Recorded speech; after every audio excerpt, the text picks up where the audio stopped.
Bonsoir à toutes et à tous. Merci d'être avec nous dans le programme du soir sur New World Info. Dans le décryptage de l'actualité, on va évoquer ce soir le Sénégal avec cette sortie de l'ancien président Maître Abdoulaye Wade qui l'affirme clairement, sans Karim Wade, il n'y aura pas d'élection le 24 février prochain. On va en parler avec notre éditorialiste Mamadou Diouf. Bonsoir Mamadou Diouf.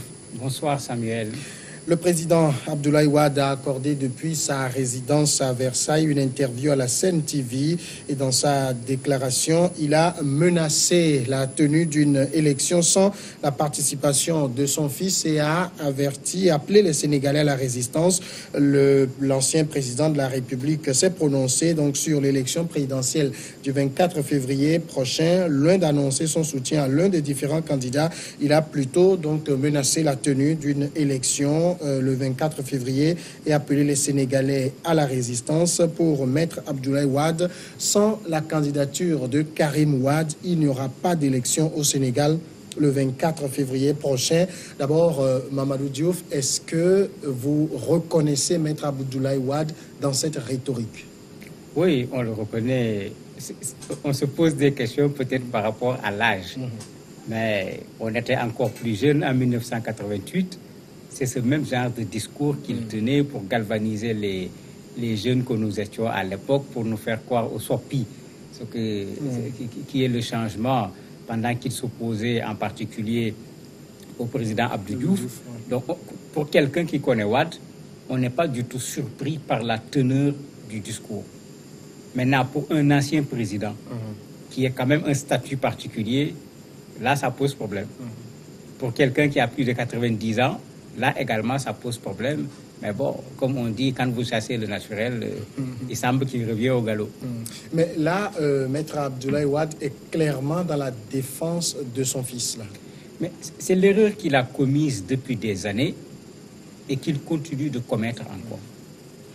Parce qu'à cause de son fils, il a disloqué son parti d'abord. Oui.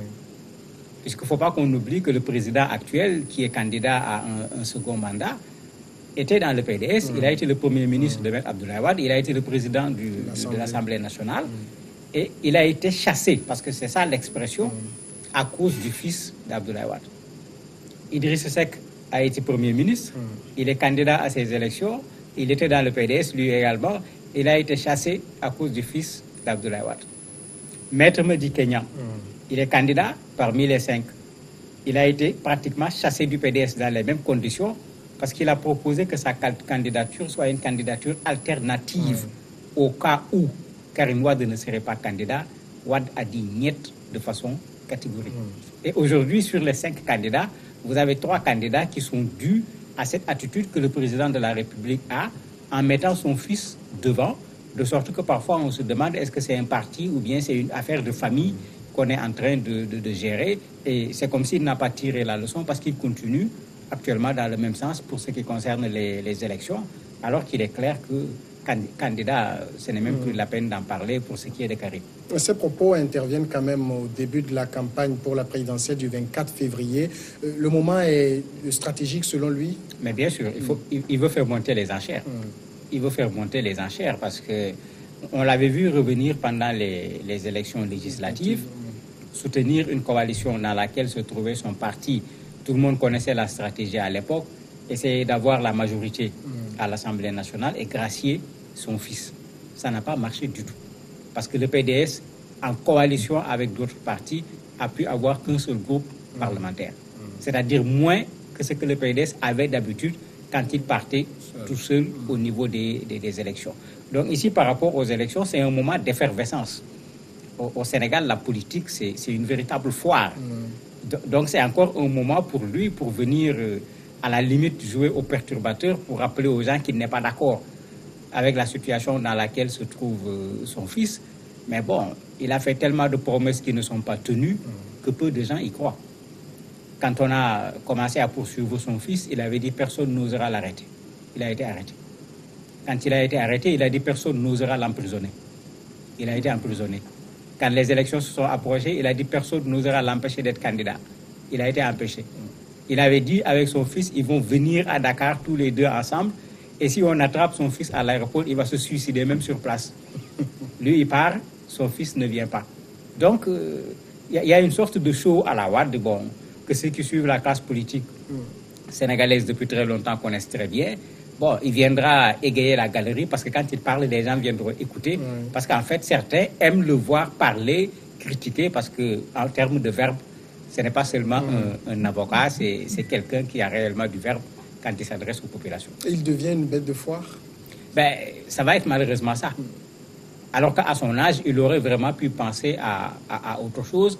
En tant qu'ancien président de la République également, c'est lui qui devait peut-être, au moment où le jeu politique sénégalais risquerait même d'aller vers l'inconnu, rappeler les gens à la raison. Mais ce n'est pas le cas. Il participe à ce qui va aller dans le sens de perturber le jeu politique parce qu'il dit qu'il va réagir en 3 phases. Avant, c'est son discours qu'il est en train de faire. Pendant, il demande aux gens, bon, en Wolof, en français, le discours n'est pas exactement le même parce qu'ici, il dit clairement il faut boycotter. Là-bas, il dit il faut empêcher. Donc, il y a même une nuance entre les deux langues qu'il utilise. Et il parle même de après, en disant des choses extrêmement graves pour un ancien président, quand il affirme qu'il ne faut pas qu'on pense que ce qui s'est passé dans les autres pays ne peut pas se passer au Sénégal, en pensant à la violence électorale. C'est quelque chose qu'on n'a jamais connu et je ne crois pas que c'est ces élections qui vont l'amener au Sénégal. Alors, s'il fait tout cela pour son fils, la question qu'on se pose, est-ce que Karim Wade en vaut la peine? Mais malheureusement, il n'en vaut pas la peine. C'est qu'en fait, parfois, pour quelqu'un qui connaît le Sénégal, quand on entend de l'extérieur, les gens disent non, on a enlevé Karim parce qu'il risquait d'empêcher au président Macky d'être président, c'est le contraire. Karim n'a même pas été capable d'être maire de Dakar. Sur le Pape Diop, qui d'habitude, qui était le maire de Dakar à l'époque, a perdu son poste quand les gens se sont rendus compte qu'il y avait une stratégie. On avait mis Karim sur la liste pour en faire le maire de Dakar.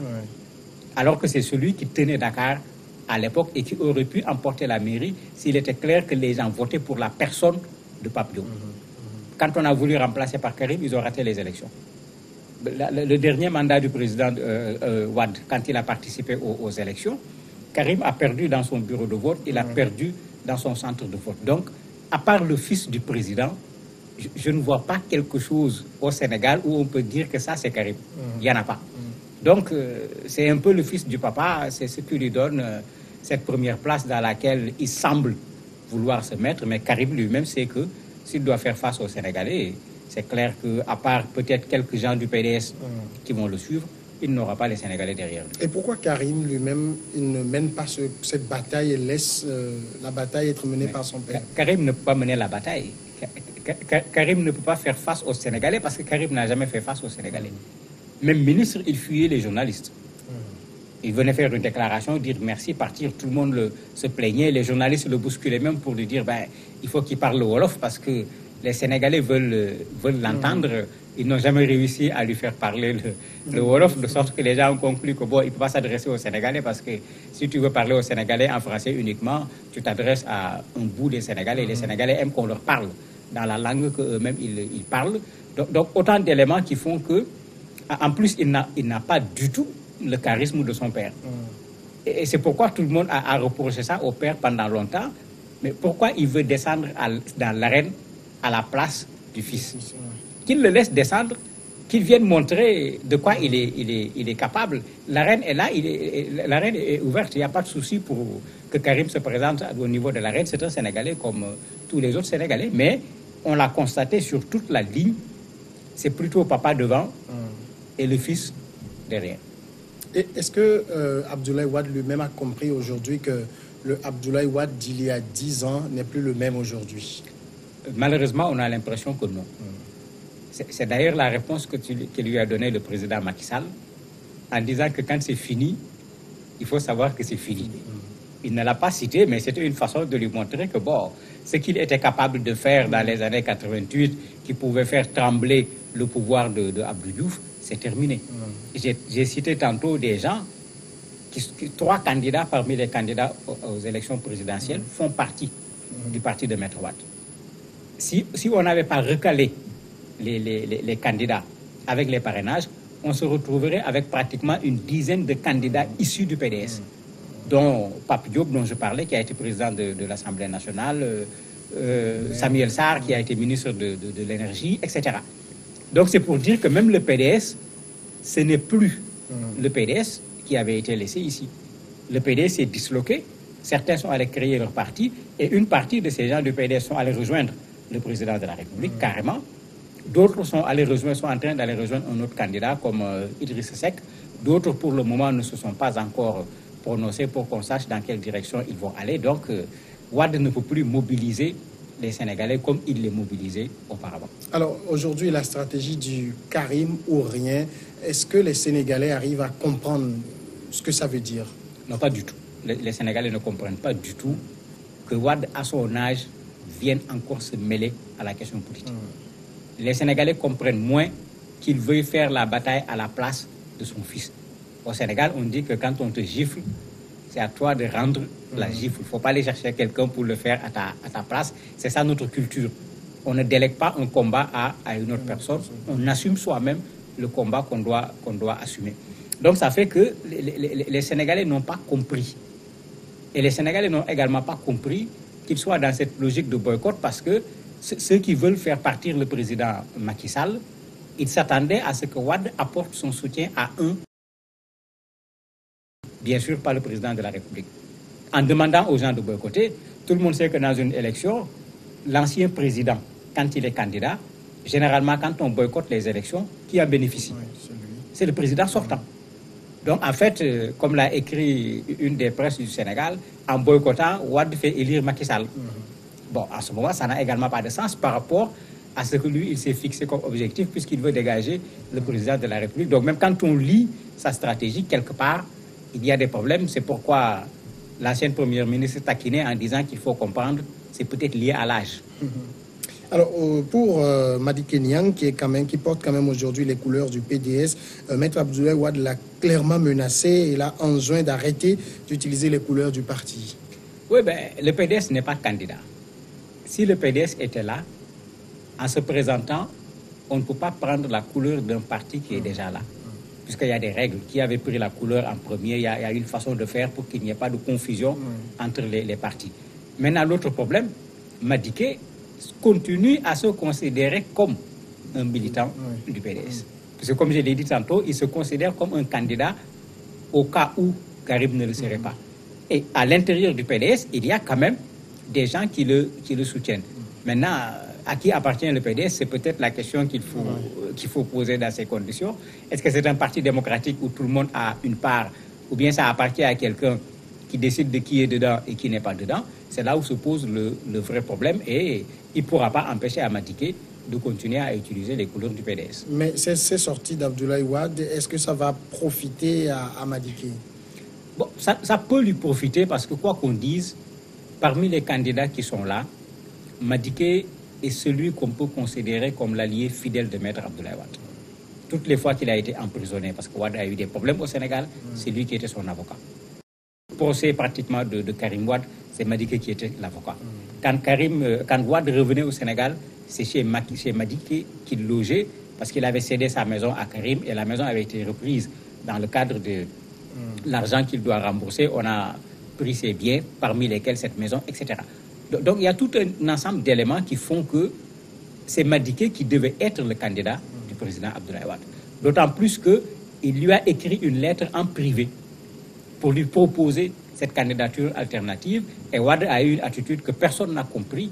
Il est sorti en public dénoncer une lettre qui lui a été envoyée en privé. Ce qui, bien sûr, n'a rien à voir avec des procédés normaux quand on est en relation avec une personne. Et clairement, on pourrait dire que c'est l'ancien Premier ministre qui a raison. Wade commence par être gagné par l'âge et son raisonnement en prend un coup. Au Sénégal, en tout cas, c'est ce que la majeure partie des gens vont dire parce que nous avons un proverbe qui dit que la personne âgée est un roi. Donc, à la limite, elle peut faire ce qu'elle veut. C'est certainement comme ça que beaucoup de gens vont le prendre. Il va venir animer la galerie, malheureusement pour lui, parce que ça sera ça. Des gens vont le suivre parce qu'on aime cette ambiance, surtout pendant ces foires électorales. Mais après, ça risque d'être comme les législatives. Malgré tout l'effort qu'il a fait pour faire la campagne, il a certainement apporté quelque chose, mais ça n'a rien à voir avec ce que Wade a apporté dans une campagne électorale dans le passé. Mamadou Diouf, merci d'avoir répondu à nos questions. C'est moi qui vous remercie. Nous allons observer un moment de pause et l'invité de ce soir va suivre.